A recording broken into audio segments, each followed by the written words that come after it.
বন্ধুরা দেখুন, টক দই জল ঝরাতে দিয়েছি। আজকে একটা নতুন রেসিপি আপনাদেরকে দেখাবো। টক দই নিয়েছি আর এই যে আম নিয়েছি। আজকে এই গরমে যদি ঠান্ডা ঠান্ডা আম দই বানানো যায় তাহলে কেমন হয়, খুব ভালো হবে। তার জন্য এই যে আম আর টক দই নিয়েছি, আম দই বানাবো। তো প্রথমে আমি আমটা একটু কেটে নেব।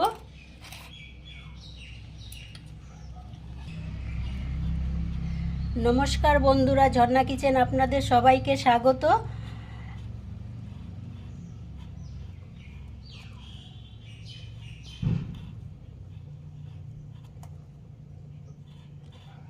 আমার সঙ্গে থাকুন আর পুরো ভিডিওটি দেখুন আমি কিভাবে আম দই বানাই। চোকলাটা ছাড়ানো হয়ে গেছে, এবার আমটা একটু ভালো করে ধুয়ে নেব।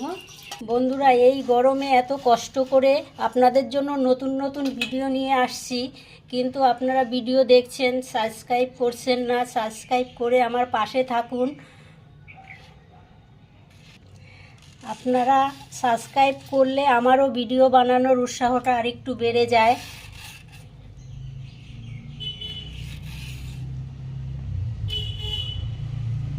আমার চ্যানেলটি সাবস্ক্রাইব করে আমার পাশে থাকবেন, বেল বাটনটি অন করে দেবেন। যখনই নতুন ভিডিও আপলোড হবে সবার আগে নোটিফিকেশন আপনাদের কাছে পৌঁছাবে। আমগুলো এই যে এরকম টুকরো টুকরো করে কেটে নিয়েছি। সব আমটা নিয়ে নিয়েছি, আঠিটা দেব না, আঠিটা ফেলে দেবো। এক বাটি টক দই আগে একটা মিক্সির জারে দিয়ে দেব। এবার এই যে কেটে রাখা আম দিয়ে দেব।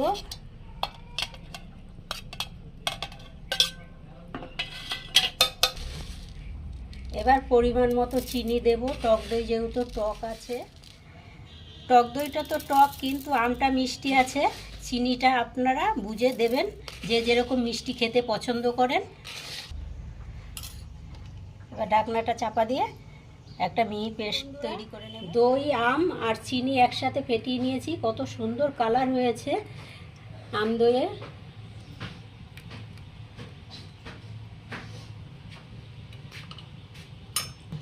এই দেখুন, এখানে আমি এলাচ গুঁড়ো করে রেখেছিলাম, এখন এলাচ গুঁড়ো দিয়ে দেব।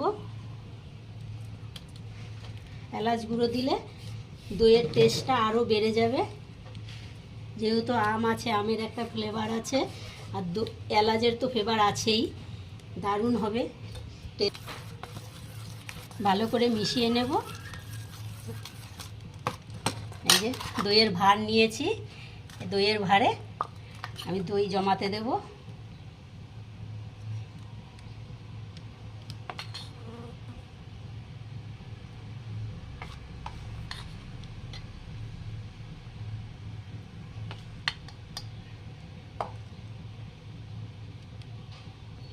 এখানে আমান নিয়েছি, আমান থেতো করে গুঁড়ো করে নিয়েছি, গার্নিশিংয়ের জন্য দিয়ে দেব। মুখে পড়বে, দইটা খেতে আরও স্বাদ হবে।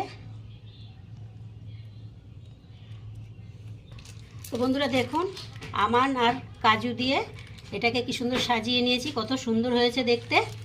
এবার ঢাকা দিয়ে মুখটা বন্ধ করে দেব।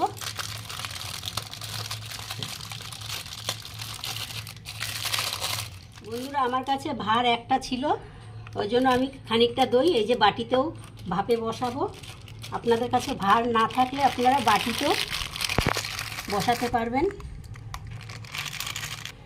এই যে আমি এখানে জল বসিয়েছি, গরম হয়ে গেছে জল, স্ট্যান্ডটা দিয়ে দেব। তারপরে দইয়ের ভাতটা বসিয়ে দেব।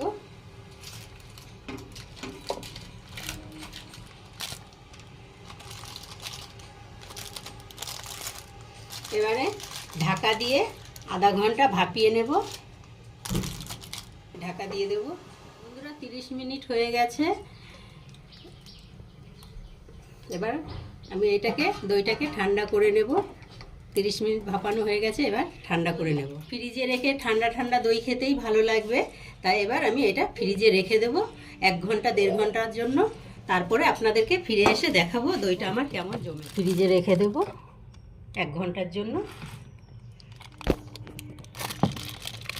2 ঘন্টা হয়ে গেছে। এবার আমি দইটা বের করে দেখাচ্ছি আপনাদের দেখতে কেমন হয়েছে। দেখি খুলে দইটা কেমন জমেছে। বাহ, কি সুন্দর জমেছে, দেখুন আম দই কত সুন্দর হয়েছে। আপনারাও এইভাবে বাড়িতে আম দই বানান আর সবাই মিলে খান, খুব ভালো লাগবে খেতে। এই অবধি ছিল আমার ভিডিও। যদি ভালো লাগে লাইক কমেন্ট শেয়ার, আর আমার চ্যানেল এখনও সাবস্ক্রাইব করা না থাকলে অবশ্যই চ্যানেলটি সাবস্ক্রাইব করার অনুরোধ রইল। পাশে থাকা বেল বাটনটি অন করবেন, যখনই নতুন ভিডিও আপলোড হবে সবার আগে নোটিফিকেশন আপনাদের কাছে পৌঁছাবে।